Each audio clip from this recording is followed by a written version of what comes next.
Proljeće je stiglo. Zima napokon gubi dah i vjerujem da većina vas, baš kao i ja, jedva čeka da sjedne na svoj motor, okrene ključ, pritisne dugme i krene na prvu vožnju. Ali, prije nego što izađemo na cestu, našim motorima je potrebno malo pažnje, jer su, kao što znamo, u većini slučajeva stajali preko zime nekoliko mjeseci ili se, kao što na primjer moj motor, vrlo rijetko vozili.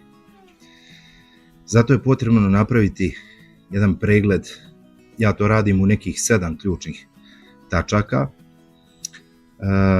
Taj pregled će nam omogućiti da na cestu prvi put u ovoj godini izađemo bezbjedno, mirne glave.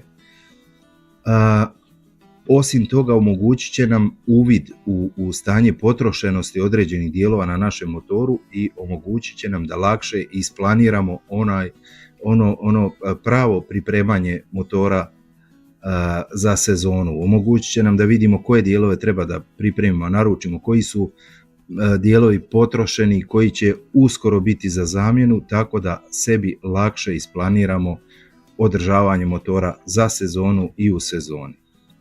Sve skupa neće nam uzeti vremena više nego koliko nam treba da popijemo jednu kafu. Moja kafa spremna, pa ajde da počnemo s pregledom. Prva tačka našeg pregleda bit će uopšten vizualni pregled spoljašnjosti motocikla. Dakle, prvo ćemo da pogledamo da li ispod samog motora ima kakvih tragova curenja ulja ili ispuštanja nekih drugih tečnosti. Također treba pogledati stanje ogibljenja, da li tu ima nekih curenja. Također i zadnje ogibljenje, zadnji amortizer, dakle sve izgleda dobro.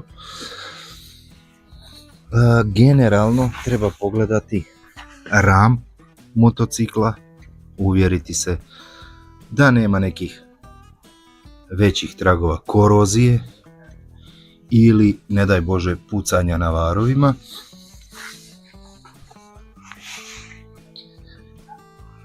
Na ovom dijelu treba provjeriti ovaj vanjski dio elektroinstalacije, crijeva koliko je moguće,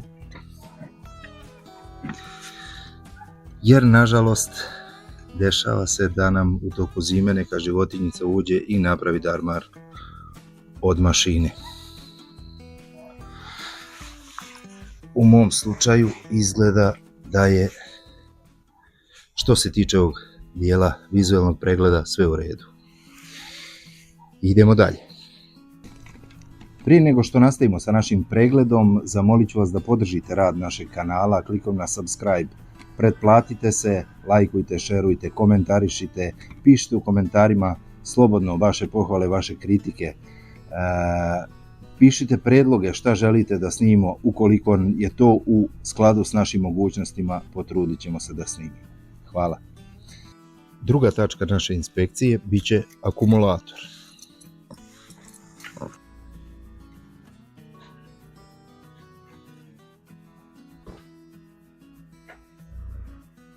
Zašto baš akumulator? Zato što u slučaju kad prekontrolišete da vam je napon na akumulatoru nizak, imate vremena da ga priključite na punjač, da se lijepo dopuni dok vi obavljate ostatak ovog pregleda, ostatak inspekcije. Također kod akumulatora je važno pregledati terminale ili narodski rečeno kleme. Ukoliko na njima ima neke oksidacije, korozije, treba ih očistiti, zaštititi. Ja zato obično koristim bakarnu mast i to je onda to. Spajamo akumulator na pametni punjač.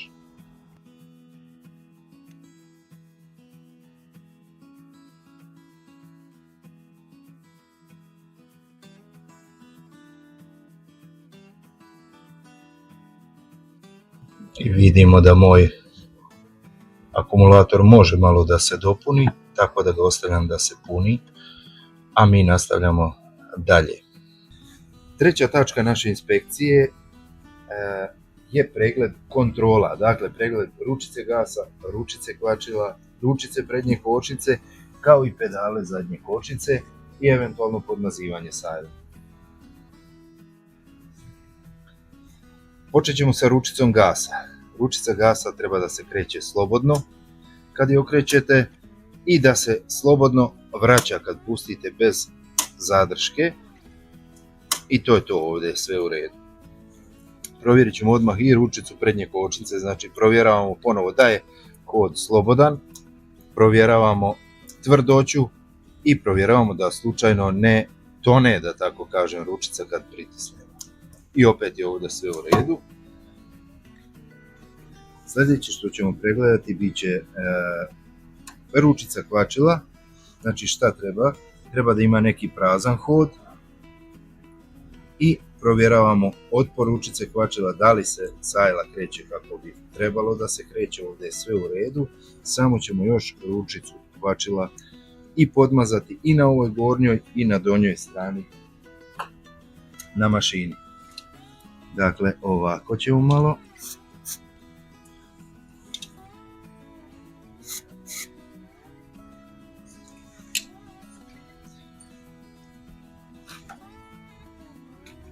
Podmazat ćemo i na ovoj strani na mašini sajlu kvačila, jer tu je više izložena elementima, da tako kažem, odnosno veća mogućnost da voda dođe tu. To je to, provjerit ćemo još pedalu zadnje kočnice i ona se slobodno kreće bez problema, slobodno vraća, to je to.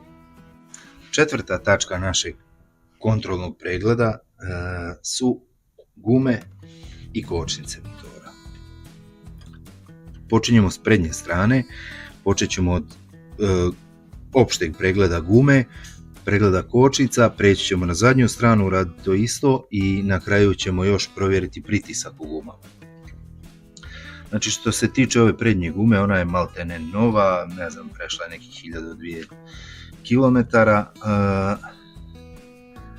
u super stanju je, naravno ne znači da ne treba da se pregleda, jer može da se desi da se guma deformiše od stajanja. Također dobro je uvijek pregledati ima li kakvih pukotina, degradacije ili nešto. Ova guma je naravno super. Što se tiče kočnica, diskove pregledamo tako da ih ovako s prstom pređete, ne smije da bude nekih, da kažem, valova, ne smije da bude valovito, treba da bude ravnomjerno potrošeno i ovaj rub, nokat ne bi trebalo da vam zapinje, barem ne nešto značajno za ovo. Kod mene je ovdje ovaj disk odličan, kočene pločice ne mogu da vam snimim, nema prostora, ali evo ja ih gledam, potrošene su negdje na pola. Isto tako i na drugoj strani je taj disk odličan, kočione pločice također na pola, znači možda nekad u sezoni ili pred kraj sezone da će biti potrebna zamjena, naravno zavisi od toga koliko budem vozio. Prelazimo na zadnju stranu. Na zadnjoj strani ja za ovu moju gumu znam da je i dotrajala već i kao što vidite uništena je vožnjom na autoputu, vjerujte, to je bilo nekih sve skupa 800 km, ali vidi se koliko ovaj dio ravan. Dobro, guma nije bila nova i bila je pod velikim opterećenjem. Svakako je već potrošena, na granici je. Tako da za ovu gumu sam već znao da mi je za zamjenu i planiram zamjenu, ali evo za ove prvih par uvodnih vožnji u sezoni će da posluži. Uglavnom ono što je važno da nema nikakvih pukotina u samoj gumi. Dakle, osim što je nepravilno potrošena i što je poprilično potrošena, ostalo je u redu. Također, provjerit ćemo i zadnji disk koji jeste možda malo lošiji nego oni prednji, ali ipak dovoljno dobar za ovu sezonu sigurno, možda i za duže. kočione pločice također negdje na pola ili malo ispod pola, tako da evo, nazad bi možda i trebalo da se mijenja, ali dobro, zadnja kočnica se generalno manje i troši. Ostaje nam još da provjerimo pritisak, pa ćemo to sad i da uradimo. Provjerit ćemo prvo da li se točak slobodno okreće, da li ima nekih čudnih zvukova ovdje, osim lanca se ne čuje ništa drugo. Znači sve u redu, nema nikakvog lufta. Možemo da izmjerimo pritisak. Za mjerenje pritiska treba vam manometar ili manometar na pumpi, na kompresoru koji već šta ima. Ja ću koristiti ovaj mali mini kompresor koji sam naručio sa Temua za neke smiješne pare i koji obavezno nosim stalno u tank torbi kad idem na putovanja. Ako vas zanima više o tom kompresoru, pogledajte ovaj video na mom kanalu, a mi ćemo da krenemo sa provjerom.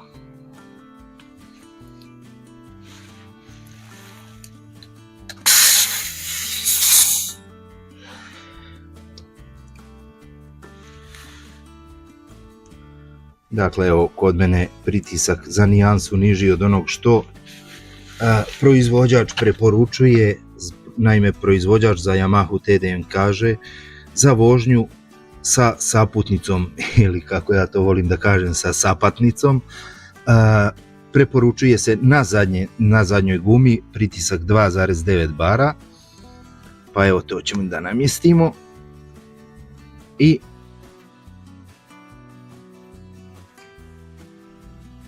sređeno prelazimo na prednju stranu. Također i na prednjem točku ćemo provjeriti da li se sve slobodno kreće, kao što vidimo sve je u redu, nema nikakvih luftova, nema nikakvih abnormalnosti, sve kako treba da bude, pa ćemo prijeći na kontrolisanje pritiska.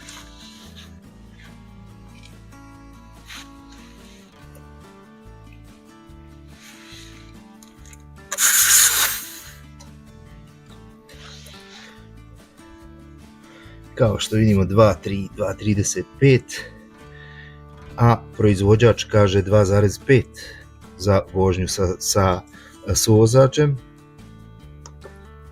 Dakle, namjestit ćemo kompresor na 2.5.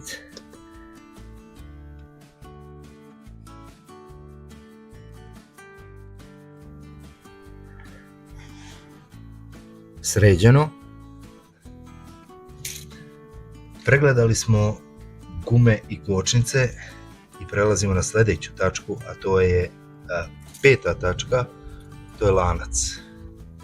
Što se tiče lanca, također ga je potrebno fizički pregledati njegovo stanje. Što se tiče ovog lanca, on je na oko dobar, nije istegnut, nije nešto loš. Međutim, šta se primjećuje ovdje, kao što vidite, ovo je dijelić O-ringa. Znači, O-ringovi su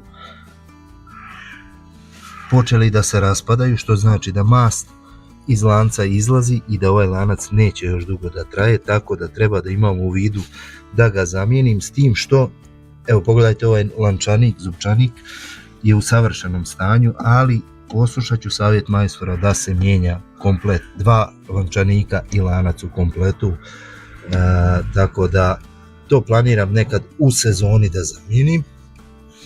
Što se tiče ostaloga, podmazan je.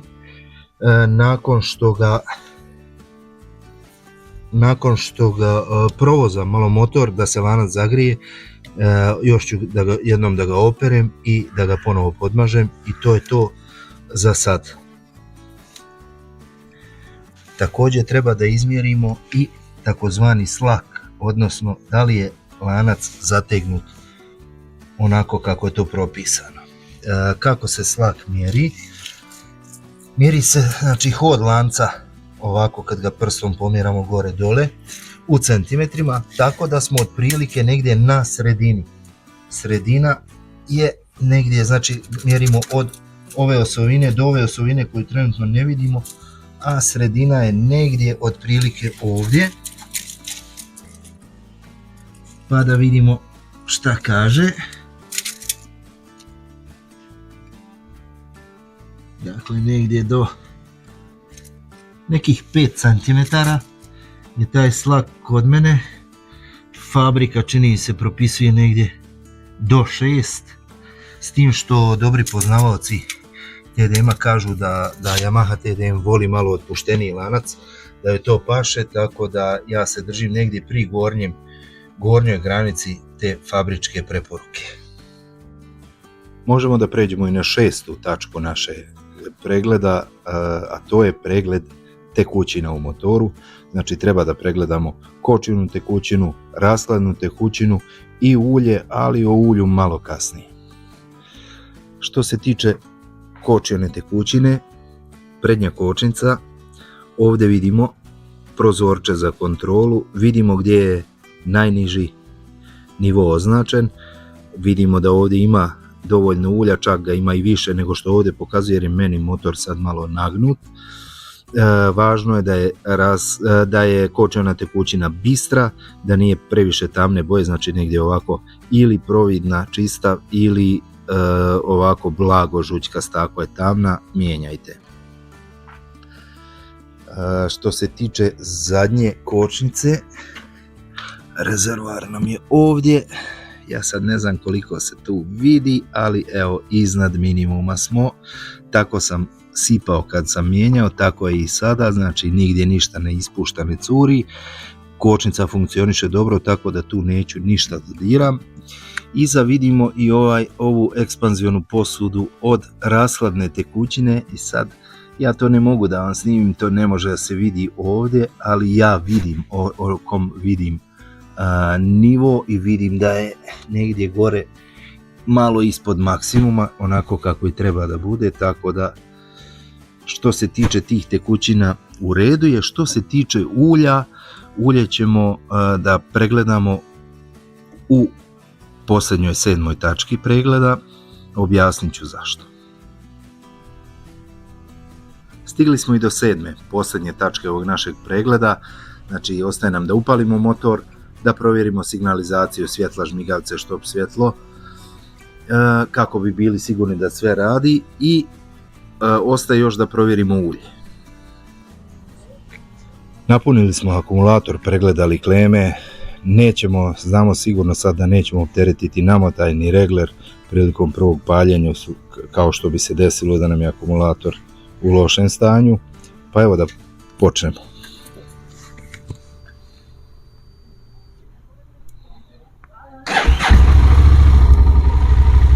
TDM inače poznat da ovako teško pali.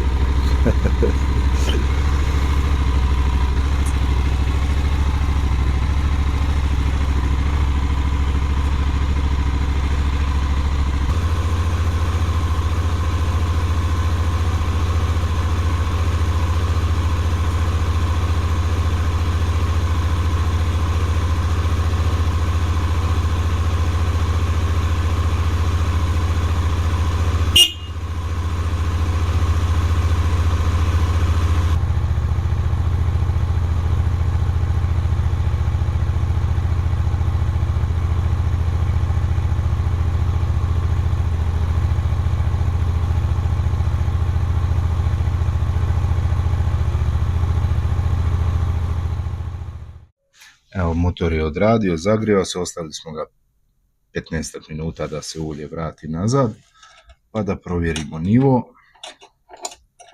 Znači, kod TDM-a se nivo ulja provjerava malo specifično, zato što ima takozvani suvi karter, da ne ulazimo sad u objašnjavanje. Uglavnom, motor se malo zagrije, zatim se ostavi da se ulje slegne i onda se mjeri tako da se šipka za mjerenje ne zavrće, nego se samo stavi sa strelicom prema gore i potom se očita. Vidimo ovdje da je ulja više nego dovoljno, odnosno dovoljno do vrha. Što se tiče toga, naša provjera završena. I evo nas, naš pregled je završen, trajalo je nekih, najviše pola sata, naravno to kad se izverzirate ide i brže, dovoljno je 15 minuta da obavite pregled. pregledali smo sve, znamo u kakvom je stanju naš motor, znamo šta treba da kupimo, šta treba da nabavimo, šta treba da mijenjamo na motoru i sad možemo da idemo na vožnju, što se kaže, mirne glave, rasterećeni i da u toj vožnji uživamo. Naravno, pamet u glavu, cesta je još hladna, mi smo još uvijek neutrenirani, pomalo izvan štosa nakon zimske pauze, pa pamet u glavu. Hvala što ste odvojili vrijeme da pogledate ovaj video, nadam se da je bilo korisno. Ja ću vam za kraj reći ono što uvijek kažem, pamet u glavu, vozite bezbjedno, vozite defanzivno, nosite zaštitnu opremu ljudi, to puno znači. Vozite se i volite se ljudi. A sad ja idem na svoju vožnju. Ćao.